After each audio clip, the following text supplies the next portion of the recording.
룻기서 1장 1절에서 5절입니다. 사사들이 치리하던 때에 그 땅에 흉년이 드니라. 유다 베들레헴의 한 사람이 그의 아내와 두 아들을 데리고 모압 지방에 가서 거류하였는데 그 사람의 이름은 엘리멜렉이요 그의 아내의 이름은 나오미요 그의 두 아들의 이름은 말론과 기련이니 유다 베들레헴 에브라 사람들이더라. 그들이 모압 지방에 들어가서 거기 살더니 나오미의 남편 엘리멜렉이 죽고 나오미와 그의 두 아들이 남았으며 그들은 모압 여자 중에서 그들의 아내를 맞이하였는데 하나의 이름은 오르바요 하나의 이름은 룻이더라. 그들이 거기에 거주한 지 10년쯤에 말론과 기련 두 사람이 다 죽고 그 여인은 두 아들과 남편의 뒤에 남았더라. 아멘. 할렐루야. 우리를 사랑하셔서 우리와 함께 하시기를 기뻐하신 하나님께서 허락하신 은혜의 날이 시작되었습니다. 오늘 하루도 우리를 사랑하시는 하나님을 믿고 그 하나님을 의지함으로 어제보다 풍성한 은혜의 날 되기를 예수님의 이름으로 축복합니다. 오늘 우리에게 주신 하나님 말씀을 통해서 결정을 하기 전에 하나님의 뜻을 구하십시오. 결정을 하기 전에 하나님의 뜻을 구하십시오. 이런 제목으로 하나님 말씀을 전하겠습니다. 사사시대에 유다 베들레헴에 살고 있던 한 가정이 그 땅에 흉년이 들자 이를 피해서 모압 땅으로 이주를 합니다. 잠시 기근을 피하려고 했던 이들은 모압 땅에서 자식들을 결혼까지 시키며 오래 가게 되어졌는데요. 오늘 본문의 본문 1절을 보면은 그 당시의 상황을 이렇게 기록하고 있습니다. 사사들이 치리하던 때에 그 땅에 흉년이 드니라. 유다 베들레헴의 한 사람이 그의 아내와 두 아들을 데리고 모압 지방에 가서 거류하였다라고 말씀합니다.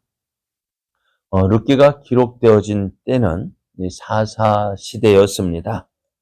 사사 시대를 우리가 사사기서를 우리가 통해서 살펴보았지만은 그때는 참 혼란스러운 시절이었다라고 말할 수가 있습니다. 그 이유는 다른 것 때문이 아닙니다.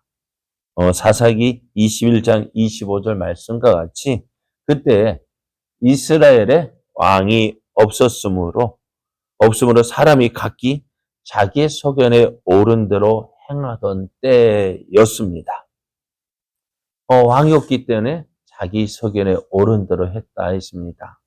우리가 기브아에서 일어난 일을 처리하는 그 모습을 보면서 참 사람들이 자기 생각대로 사는 거예요. 하나님 믿고 하나님 의지하고 하나님의 말씀에 순종하는 삶이 아니라 왕이 없었다. 왕이 없다라는 건 위에 임금이 없는 그것이 아니라 물론 당시에 왕이 없었습니다만은 그러나 그들의 중심이 되는 주인이 되는 그것이 없이 자기가 왕이 되어서 자기 마음대로 자기 하고픈 대로 살던 때였다라고 말할 수가 있습니다. 그러한 때에 흉년이 들었습니다. 지금도 흉년이 들면은 고생이겠지만은요, 농사를 지던 당시에 흉년은 엄청난 재앙이었습니다. 그런데 거기에다가 이제 하나님께서 약속하신 젖과 꿀이 흐르는 가나안 땅이에요. 흉년이 들었다는 것은요, 결코 우연한 일이 아닙니다. 그래서 신명기를 보면은 이스라엘에 닥친 흉년은 그저 하나의 자연 재해라기보다는 이스라엘 범죄한 결과로 하나님의 심판하시는 모습으로 나타나고 있습니다. 지금 오늘 본문에 기록되어진 이 한 가정이 하나님의 심판을 받아서 흉년이 들었던 그때 그 어려움을 피하기 위해서 이는 이방 땅 모압으로 갔다는 것입니다. 그리고 이 룻기의 배경이 되는 장소가 어디냐? 유다에 속한 베들레헴이라는 것입니다. 베들레헴은 어떤 뜻을 가지고 있냐면 떡집이라는 뜻을 가지고 있습니다. 떡집이라는 것이 농사를 지어서 풍성한 소출을 거두는 곳이라고 할 수가 있는데요. 이런 곳에 흉년이 들었다는 것은 참 이례적인 일이라는 것입니다. 그러니까 지금 이러한 때 사사시대에 흉년이 들어서 이제 이 가정이 이제 모압 땅으로 이주를 합니다. 모압으로 간 이 가정의 가장은 엘리멜렉이라는 사람이었습니다. 그에게는 나오미라는 아내와 말론과 기럨이라는 두 아들이 있었는데요. 엘리멜렉 어떤 뜻일까요? 엘리 라마 사박다니 여러분 아십니까? 예?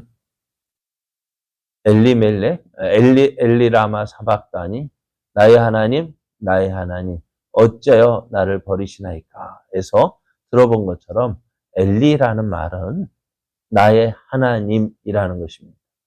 그래서 엘리야 여호와는 나의 하나님이시다라는 고백처럼 이 엘리 나의 하나님 멜렉이라는 말은 왕이라는 말입니다. 다시 말하면 엘리멜렉이라는 말은요.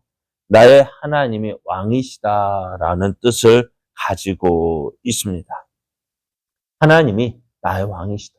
나의 하나님 왕이시다라고 고백을 하면서 그런데 실상 그의 삶은 어떻게 해요?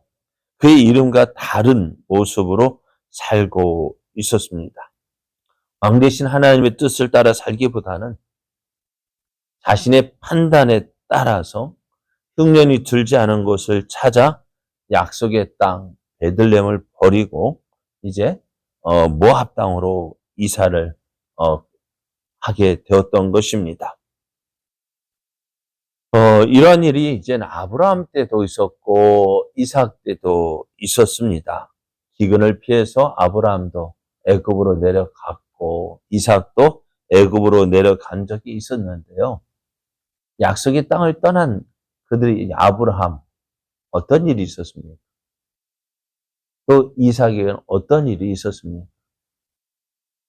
그러니까 약속의 땅을 떠난 아브라함, 이삭은 그로 인해서 큰 낭패를 겪게 되어집니다.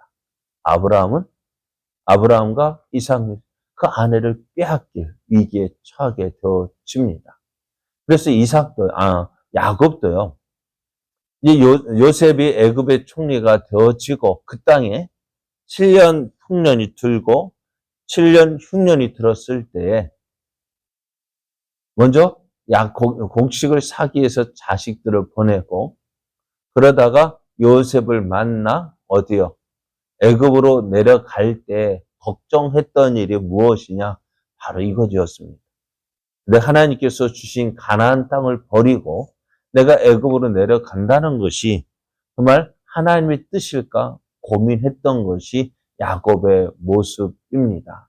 그래서 요셉이 애굽의 총리가 되어지고 또 요셉이 애굽으로 내려오는 말에 야곱이 주저했던 이유가 바로 그것이었습니다. 오늘 엘리멜렉도 엘리멜렉도 이제 베들레헴의 흉년이 들자 모압으로 내려간 그 일은요. 하나님의 뜻에 따라 되어진 것이 아니라 그의 판단에 따른 결과였던 것입니다. 그래서 베들레헴에 살던 아비멜렉이 베들레헴을 떠나서 모압으로 내려간 결과가 어떠했느냐? 어떻게 되었을까요? 모압으로 내려간 이 아비멜렉은 결국 모압에서 죽고 말아요. 그 엘리멜렉이 죽은 후에는 이제 그거 죽은 후에도 이제 그의 가정은 모압을 떠나지 아니하고 그의 두 아들 말론과 기료는 이제 모압 여인과 결혼을 합니다. 그래서 이제 그 땅에서 좀 먹고 살까 했지만은 10년이 지나자 이 말론과 기련도요, 무슨 이유인지 몰라요. 죽고 말아요. 그러니까 베들레헴을 떠나서 모압으로 가서 어떻게 어려움을 피하고 살려 했지만은 그곳에서 누구요? 엘리멜렉도 죽고 그의 두 아들 말론과 기련도 역시 죽고 말아요. 그럼 이제 모압으로 가면은 뭐 좀 좋은 일이 있을 것이다 생각했지만 그곳에 간 결과가 무엇입니까? 남편도 죽고요. 누구도요? 그 아들도 죽고 말았다는 것입니다. 그래서 이 이야기, 이 모습을 보면은요. 참 이들이 모압으로 내려가지 않고 그냥 베들레헴에 있었다면 어찌 되었을까 하는 생각도 해봅니다. 어떻게 되었을까? 오늘 그래서 이 한 사람의 결정, 그 결정에서 우리가 우리의 삶 가운데서 결정을 내려야 하는 그때가 참 중요한 때입니다. 그 어떤 결정을 하느냐에 따라서 그의 삶의 방향이 달라집니다. 그러면 우리가 결정할 때 그 기준이 뭘까요? 어떻게 기준을 합니까? 어떤 기준으로 판단하고 어떤 기준으로 선택하고 또 어떤 그 기준이 있어서 무엇을 기준으로 저는 결정을 하고 있습니다. 대부분이요. 어떤 기준을요? 자기 소견에 옳은 대로 한다는 거죠. 내 생각이 좋은 대로, 내 마음이 가는 대로. 그러다 보면 어찌 되어질까요? 오늘 이렇게 되어지는 것입니다. 그래서 우리가 사사기를 보면서 그때 왕이 없으므로 사람이 각기 자기 소견에 옳은 대로 행하였더라. 그 말씀처럼 오늘 아비멜렉의 가정도 자기 소견에 옳은 대로 행하였지만 결국 어찌 되었을까? 오늘 우리도요. 삶의 여러 문제 앞에서 어떤 결정을 할 때 하나님의 뜻을 분별하려는 노력이 필요합니다. 이 일을 허락하신 이유가 뭘까? 하나님께서 오늘 내게 이러한 상황을 허락하신 이유가 뭘까? 그 이유를 알아야죠. 그래서 오늘 이 일이 내게 이루어진 일이 뭔지 다시 한번 그래서 이것을 통해서 하나님이 내게 무엇을 원하실까 고민하기보다는 하나님의 뜻을 알기 위해 노력을 해야 합니다. 하나님 무슨 뜻입니까? 왜 이런 일이 벌어졌을까요? 저도 종종 말씀드린 것이 그거잖아요. 바울과 실라가 빌립보 감옥에서 매를 맞고 그 감옥에 갇혀야 할 이유가 무엇이었습니까? 우리가 알지 못했잖아요. 그런데 바울과 실라가요. 그렇게 매 맞고 감옥에 갇혀 있으면서도 무엇을 거했을까요? 왜 그 감옥에서 하나님을 찬미하고 하나님께 기도했을까요? 무엇 때문에? 하나님, 오늘 내게 벌어진 이 일, 무엇 때문입니까? 하나님, 내가 왜 맞고 이렇게 감옥에 갇혀야 합니까? 로마 사람인 나, 재판도 받지 않고 감옥에 갇혀야 할 이유가 무엇입니까? 그 이유가 무엇인지 바울은 감옥에서 기도했고, 그 하나님을 믿고 하나님께 찬송했습니다. 어떻게 되어졌을까요? 또 그 일로 인해서 어떻게 빌립보 감옥의 간수와 그의 가정의 모든 사람이 예수님 복음을 듣게 되어지고 예수님을 믿게 되잖아요. 간수가 감옥에 갇혀 있는 그 간수를 구원하기 위해서 그 간수에게 예수님을 전하고 그의 가정을 구원하게 하기 위해서 오늘 바울이 신라와 함께 매를 맞고 감옥에 갇혀야 했던 것입니다. 그럼 오늘 우리도요, 어떤 일이 생길 때 하나님, 이 일이 왜 내게 일어났습니까? 하나님, 이 일을 통해서 하나님께서 이루시고자 하시는 일이 무엇입니까? 찾아야죠. 그래, 매를 맞아도요, 이유가 있어야, 이유 있는 매를 맞아야죠. 이유 없이, 그냥 매는 맞았는데, 그냥 그 일을 겪는다면은, 어찌 될까요? 내게. 그게 얼마나 후회되는 일이에요. 오늘, 우리 앞에 일어나는 일들, 오늘 우리가 하루를 살아가는 때에도, 하나님, 오늘 나를 통해서 하나님의 뜻이 이루어지기를 원합니다. 내가 알지 못하지만, 잘 알지 못하지만, 깨닫지 못할지라도, 하나님, 내가 우리의 삶 속에서, 나의 삶 속에서, 나를 통해서 이루시고자 하시는 하나님의 뜻을 이루는 귀한 삶 되게 하여 주옵소서. 하나님의 뜻을 구하고 그 뜻을 이루게 해서 한 믿음의 걸음을 내딛는 우리의 삶이 되어야 합니다. 오늘 흉년을 피해서 모압으로 내려간 이 엘리멜렉의 가정, 엘리멜렉의 그 모습. 오늘 우리처럼 내 뜻대로 하지 말고 하나님의 뜻을 구하고 하나님의 뜻을 이루어가는 복된 삶, 은혜의 삶 되기를 예수님의 이름으로 축복합니다.